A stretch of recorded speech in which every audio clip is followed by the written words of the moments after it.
Hey everybody, good Saturday morning. Top of the morning to you. Hope you're doing okay.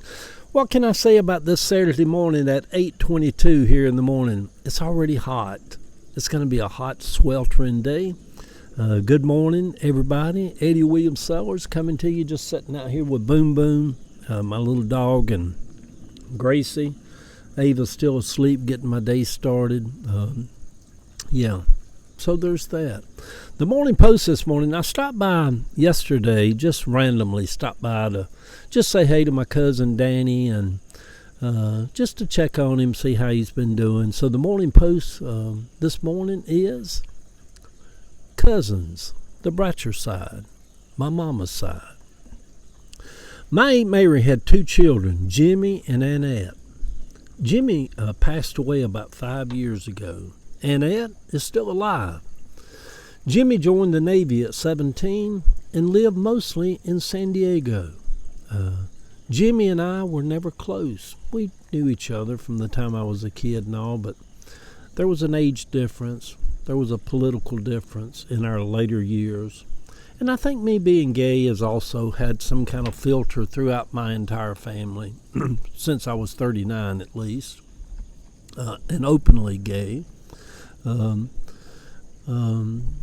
Although most of them will say, no, we love it. Just say, yeah, it made a difference. Yeah. Annette I loved more than any of my cousins. Maybe because she took me in as a little boy when I ran away from home, and I lived with her and her husband Paul for years, off and on. Over the last 35 years, I've seen her maybe 2 times over the last 35 years. Both times at funerals, one time at Sammy's funeral, and other time at Richard Prater's funeral. And it's so weird. Whenever I do see her, even if it's been years, I just revert back to that little boy. Annette, like I want to go and just, I don't know. It's odd. I do love her though. She's such a sweet, sweet lady. Why have we not seen each other any more than a couple of times over 35 years? Families have histories that they're just there, And my Aunt Annie Ruth had no children, so there was no cousins coming from her. My Aunt Betty Carter had 4 children, Ella Mae, David, Elaine, and Patricia. They have all passed. That's weird.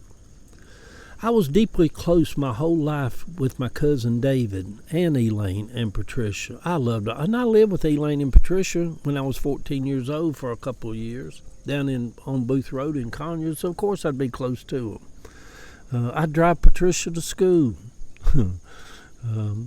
Ella Mae, Betty's first daughter, she died when she was 4 years old of the whooping cough. And so she died before my time, but I always heard Betty talk about her. My cousin David may have been my favorite cousin. But then again, Tommy, my cousin Tommy, always beat him out. I always had a connection and a love for Tommy like I had for nobody else in my family. I could tell Tommy everything. Tommy could tell me everything. We were just so close. And the 17 years I pastored, Tommy played the piano organ. He never missed a service in 17 years. I don't even think it was about the Lord. I think he just loved me. He just wanted to be with his cousin, And maybe it was the Lord. I mean, I'm sure he loved the Lord, but, But anyway, my Aunt Corrine had 4 children. Richard, talking about cousins this morning, y'all. My Aunt Corrine had 4 children, Richard, Bobby, Donnie, and Brenda. When Corrine lost her mind, as they called it back in those days, and was put in the Milledgeville State Hospital, the state stepped in and put all 4 of her small children in an orphanage. Richard, Bobby, and Donnie came back to Cabbagetown when they aged out of the orphanage. Richard and Bobby have since passed. I got up and spoke at Richard's funeral right up the street from me back several years ago. Brenda, the daughter of Corrine, was adopted by a doctor family of some sort and did well in life. And I think she lived her life as an educator. I never met her. Danny told me yesterday, said she's still alive on Facebook somewhere. Yeah. I think I always felt like the family did wrong by Corrine, because, you had this big family. Corrine had mental health issues, went to Milledgeville State Hospital. Nobody in the whole big family took her 4 kids in, and these were little kids. And what's even worse than that, in all the years that they sat down there in that orphanage, nobody in the family ever went and checked on or visited any of them. And I look back on that and I'm like, that doesn't seem like a very loving family to me. And I know some of you people out there will listen to this, that, Eddie, you shouldn't tell the warts and the bad sides and the this and that of the family. If that's family business, you ought to put that out there on broadcast and talk to the world about it. But my thing is, those things are what is the seasoning of a family, the stories that come out of a family. Yeah, the Bratchers had a lot of warts, y'all. My Aunt Lottie Mae had 5 kids: Danny, Tommy, Terry Lee, Chrissy, and Wanda Gale. And they are all 5 of them still alive. I was close to that family too, because they always lived in Cabbagetown. Chrissy went to my church for years. Danny went to my church for 17 years. Tommy played. I was just close to that. And Wanda Gale was probably, she still is. She might be retired now, but for years she worked at I can't tell where she worked at, but over in Forest Park. But Wanda Gale may have been the sweetest little cousin I've ever had. She's so sweet. So sweet, so precious. I always we call her Little Wandy. She was the baby of Lottie. Wandy. She went to my church for years too. I had a lot of family back then that went to my church. So anyhow, my Aunt Carol, who spent 45 years of her life with her partner Ollie, and yet when I called and asked her a few years ago, I said, Aunt Carol, I said, how did you reconcile being a lesbian with being so religious? Because she's a religious fanatic, a cookie religious fanatic, and smoked her marijuana, and I loved her. I actually really just loved my Aunt Carol.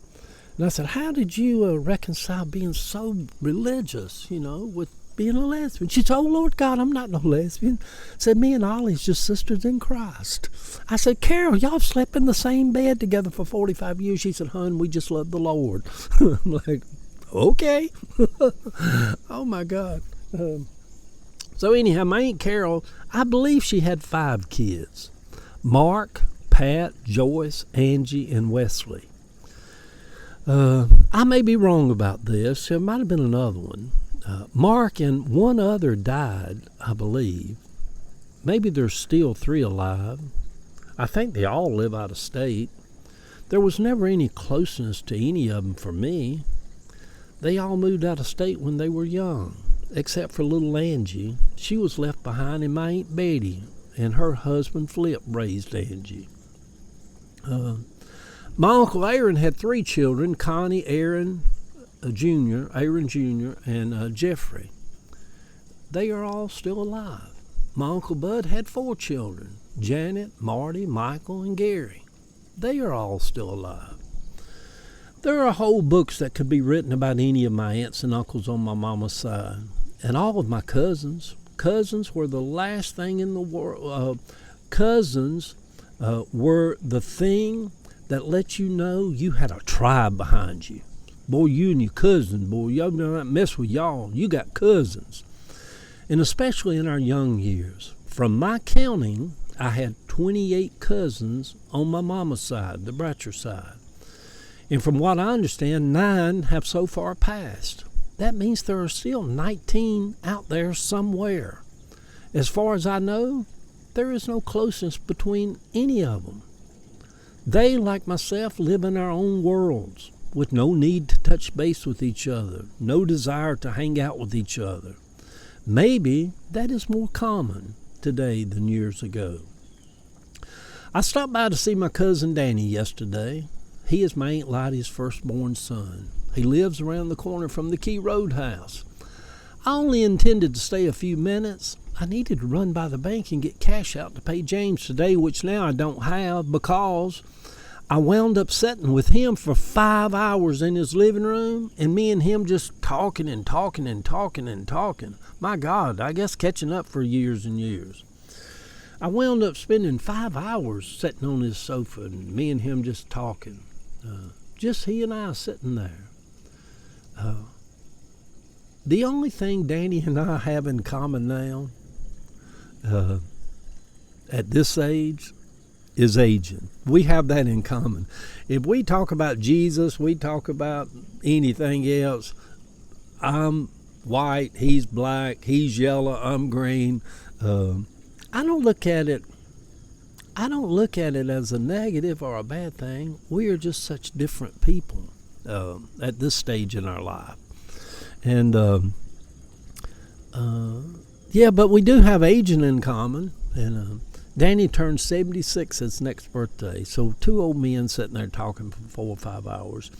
The thing I noticed, though, is that there's still that love between two cousins who had always been there for each other, who had always been close. And yeah, we're on totally opposite of the pages on political, on Christianity, on all the different doctrines, and we're so different with each other. And I don't say, that is what it is. It makes for interesting conversation.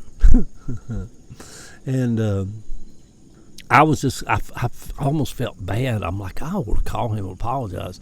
I wasn't planning on staying 4 or 5 hours with him at his house, but we just kind of got comfortable and got talking, and evidently it was interesting. I enjoyed it, y'all. Good morning, sweet people. Good Saturday morning. And the day begins. Cousins. The picture over on my Facebook page. Granny Bratcher and all my aunts are aunts. Do you say aunt or do you say aunt? I say aunt. My Aunt Corrine. And I don't even say aunt or aunt. Like the word, I ain't going to do that. I use aunt. I said, my Aunt Corrine, my Aunt Annie Ruth. Like they ain't going to do that. Yeah. It is what it is, y'all. I think I'm too old to change. But over on my Facebook picture, the picture of Granny Bratcher and all my aunts, whatever. My cousins. Cousins are interested at this age in life. Love y'all.